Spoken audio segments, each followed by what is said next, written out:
Dear learners, I am Mohammad Monirul Alam, Senior Teacher in English, Alamin Baria Kamil Model Madrasa.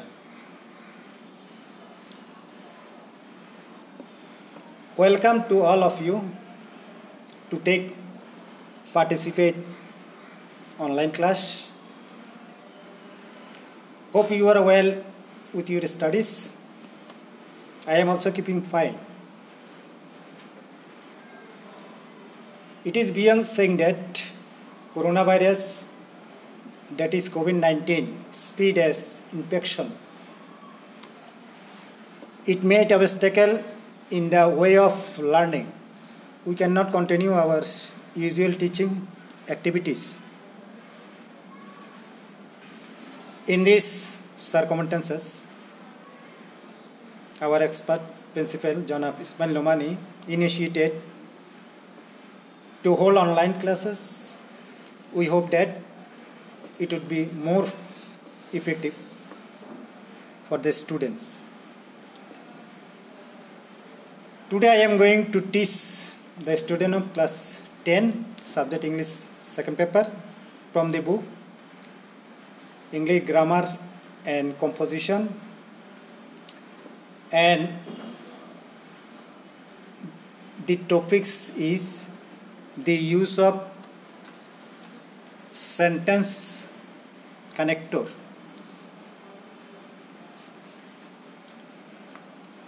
First আমরা definition বলবো sentence কানেক্টরের। বাক্যগুলির মধ্যে unity বা ঐক্য এবং কোহারেন্স বা সামঞ্জস্যতা বজায় রাখতে বিভিন্ন ধরনের ওয়ার্ডস বা এক্সপ্রেশন ব্যবহৃত হয়, যা সেন্টেন্স কানেক্টরস বা লিঙ্কিং ওয়ার্ডস নামে পরিচিত।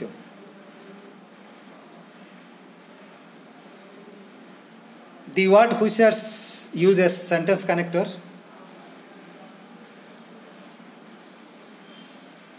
I mentioned some words in the below. First of all, and আমরা সেন্টেন্স কানেক্টর হিসাবে ব্যবহার করতে পারি কখন? and দ্বারা একই রকম স্টেটমেন্ট যুক্ত করা হয় সেন্টেন্স কানেক্টর হিসেবে।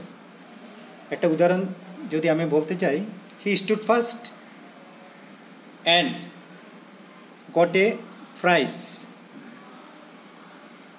This sentence, there are two clauses in this sentence, and one and is used as sentence connectors. Secondly, sentence connector হিসাবে ব্যবহৃত হয় বাটটা কখন ব্যবহৃত হয়? দুটি বিপরীতধর্মী ক্লজকে যুক্ত করে। For example, the boy is poor but honest. এখানে বাটটা কন্ট্রাস্ট ফর্ম হিসাবে ব্যবহৃত হচ্ছে।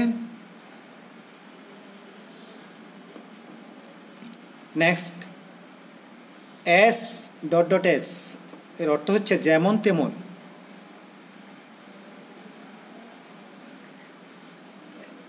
Example, he is as sincere as his father.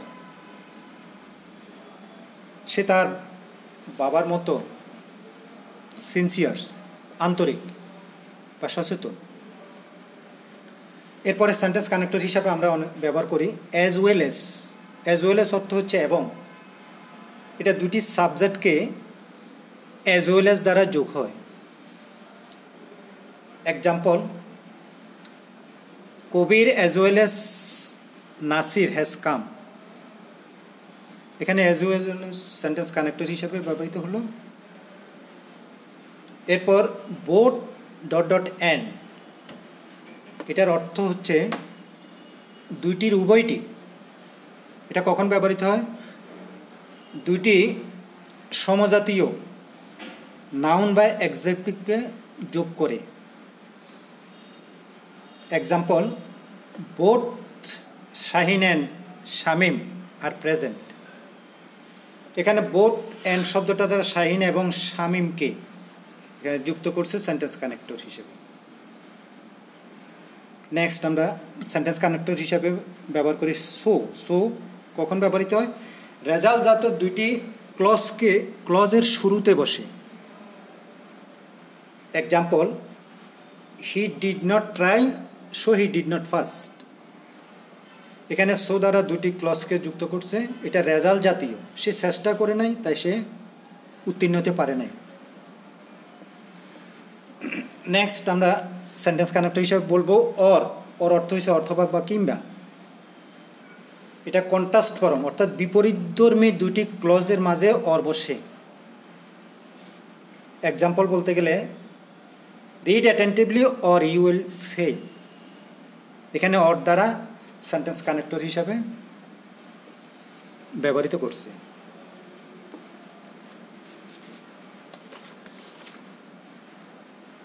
তাই there are so many sentence connectors, I only mentions some of them.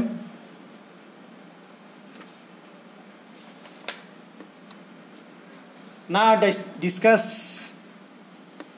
a passage regarding sentence connectors.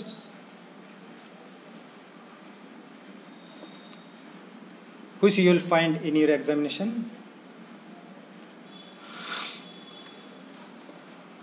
প্রশ্নটা হচ্ছে global warming is increasing day by day, hyphen deforestation. এখানে হাইফেনটা এখানে sentence connector হিসেবে ব্যবহৃত হবে because of, অর্থাৎ বন নিধনের কারণে বৈশ্বিক উষ্ণতা দিন দিন বৃদ্ধি পাচ্ছে। তাহলে বিকজ অফ ডিফরেস্টেশনের কারণে, তাহলে বিকজ অফটা কখন ব্যবহৃত হয়? আমার এখানে আনসার্স অ্যানালাইসিস আছে। কারণ প্রকাশক অংশের শুরুতে বিকজ অফ ব্যবহৃত হয়। You mind it. নেক্সট সেন্টেন্সে বলা হচ্ছে we cut down trees but never think of planting more trees. আমরা গাছ কাটি কিন্তু কখনো অধিক গাছ রোপণ করার চিন্তা করি না। এখানে বাটটা ব্যবহৃত হচ্ছে কি জন্য? পরস্পর বিরোধী দুটি বাক্যাংশকে যুক্ত করতে বাট ব্যবহৃত হয়। এখানে পরস্পর বিরোধী বলতে আমরা গাছ কেটে ফেলি কিন্তু আরেকটা গাছ রোপণ করার কথা চিন্তা করি না। এখানে বিপরীতধর্মীর কথা বলছে, তাই বিপরীতধর্মী বা পরস্পর দুটি বাক্যাংশকে যুক্ত করতে এই বাট শব্দ ব্যবহৃত হয়। For this, men and other living beings are in the threat of extinction. এই জন্য মানুষ এবং অন্যান্য জীবিত প্রাণী তারা ধ্বংসের বা বিলুপ্তির হুমকির মুখে। তাহলে এই পরদিশটা কেন ব্যবহৃত হচ্ছে? কারণ প্রকাশক বাক্য লেখার পর ফলাফল প্রকাশক নতুন বাক্য লেখার শুরুতে পরদিশ ব্যবহৃত হয়। প্রথম আমরা এখানে ব্যবহার করছি যে মানুষ গাছপালা কেটে ফেলে কিন্তু একটা অধিক গাছপালা লাগায় না, তার ফলে কি হচ্ছে? জীবিত প্রাণীর ধ্বংস হচ্ছে, এটা তারা ধ্বংসের হুমকির মুখে পতিত হচ্ছে। তাই এটা কারণ প্রকাশক বাক্য লেখার পর প্রকাশক নতুন বাক্য লেখার শুরুতে ব্যবহৃত হল। টাইম ইজ কামিং, হোয়েন ডিতে এখানে হোয়েন ব্যবহৃত হবে। There will be notice left for us, সময় আসবে যখন আমাদের জন্য কোনো গাছই থাকবে না। তাহলে এখানে ডিতে হোয়েনটা ব্যবহৃত হচ্ছে কি জন্য? সময় বোঝাতে এখানে যখন অর্থে হোয়েন ব্যবহৃত হয়েছে। ইতে ন্যাচুরালি অর্থ এখানে স্বাভাবিকভাবে। We have to face bitter consequence, আমরা ক্ষতিকর প্রভাবে সম্মুখীন হব। এখানে বিটার কনসিকুয়েন্স বলতে এই রেজাল্ট অফ এন কন্ডিশন, কোনো একটা অবস্থার ফলাফল বুঝাইতে এই কনসিকুয়েন্স শব্দটা ব্যবহৃত হচ্ছে। অফ ডিফরেস্টেশন, বন নিধনের কারণে আমরা খুব একটা খারাপ ফলাফলের সম্মুখীন হব। তাহলে ন্যাচুরালিটার ব্যবহৃত হচ্ছে এখানে স্বাভাবিকভাবে, এই অর্থে ব্যবহৃত হলো। নেক্সট আমরা আরেকটা এক্সাম্পল, একটা প্যাসেজ আলোচনা করব তোমাদের অধিক জানার সুবিধার্থে। Use sentence connector in the blank space of the following phrases. প্যাসেজটা হচ্ছে, man usually want to have their own ways. মানুষ সচরাচর তার নিজস্ব পথে চলতে চায়। নো ওয়ান, হাউভার, এখানে আনসারটা এতে আসবে, ফিল ইন দ্য গ্যাপসে হাউভার আসবে, can have his own way all the time. সে সবসময় তার নিজের পথে চলতে পারে না। যাই হোক, তাহলে এখানে হাওয়ারটা ব্যবহৃত হচ্ছে, হাওয়ারটা পূর্বে যা বলা হয়েছে তা কিছুটা গুরুত্বহীন করতে এই হাওয়ার ব্যবহার করা হয়। He has to considers the interest of others. তাকে অন্যের স্বার্থ বিবেচনা করতে হয়, as well as his own interest, তার স্বার্থের সাথে সাথে। তাহলে এই অ্যাজ ওয়েল অ্যাজটা ব্যবহৃত হয় সেন্টেন্স কানেক্টর হিসাবে। কেন? সমজাতীয় শব্দ বা বাক্যাংশকে যুক্ত করতে অ্যাজ ওয়েল অ্যাজ ব্যবহৃত হয়, মানে তার স্বার্থের সাথে সাথে অন্যের স্বার্থ বিবেচনা করা, এটা হলো সমজাতীয় শব্দ। He is free to take his own decision. সে তার নিজস্ব সিদ্ধান্ত নিতে মুক্ত থাকে বা স্বাধীন থাকে। বাট, সিতে সেন্টেন্স কানেক্টর হিসাবে বাট ব্যবহৃত হবে। This decision must not be unjust or harmful for others. কিন্তু এই সিদ্ধান্তগুলি অবশ্যই অন্যের জন্য ক্ষতিকর বা অসামঞ্জস্যপূর্ণ হতে পারবে না। এখানে সিটা ব্যবহৃত হচ্ছে কী জন্য? এইসব বৈসাদৃশ্যমূলক তুলনা বুঝাইতে এই বাট ব্যবহৃত হইল। এটা অন্যের ক্ষতিকর কিছু হতে পারবে না, তাহলে এটা একটা বৈসাদৃশ্যমূলক অবস্থার অবতারণা করছে, তাই বাট ব্যবহৃত হলো। ডিতে সো শূন্যস্থানে আসলো, so he must be careful.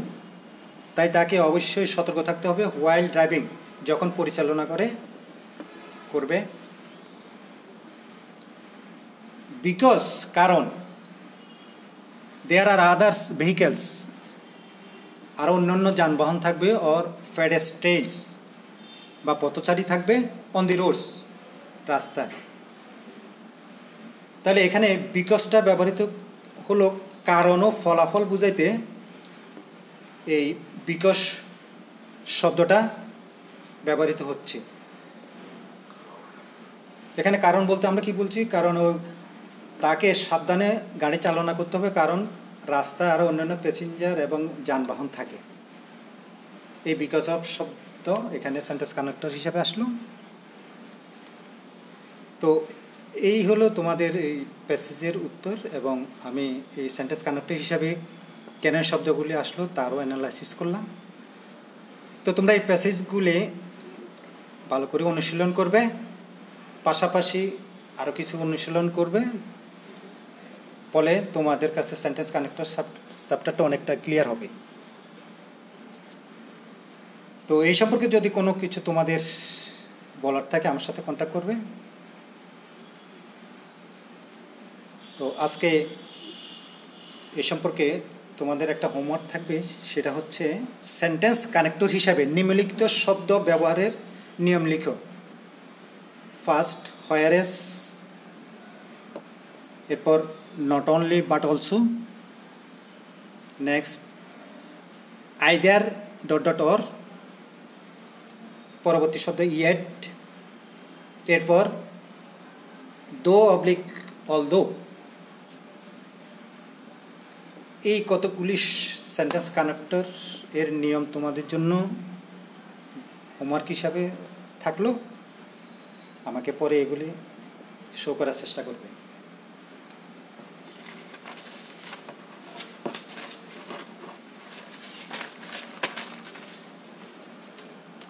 So these are the lessons for today. Now come to another points. It is regarding for coronavirus. It is known to all of us that due to coronavirus, the environment of the whole country is at stake. So try to take care and keep in good health, following the preventive measures of coronavirus COVID-19. এর সাথে সাথে তোমাদেরকে আরেকটু বলবো, তোমাদের যারা পিতামাতা শিক্ষিত তাদের সাথে সহানুভূতিশীল আচরণ করবে এবং যথাসম্ভব শিক্ষা সহায়তা তাদের থেকে নেবে। তো I am ending, wishing a good futures. Thanks to all of you.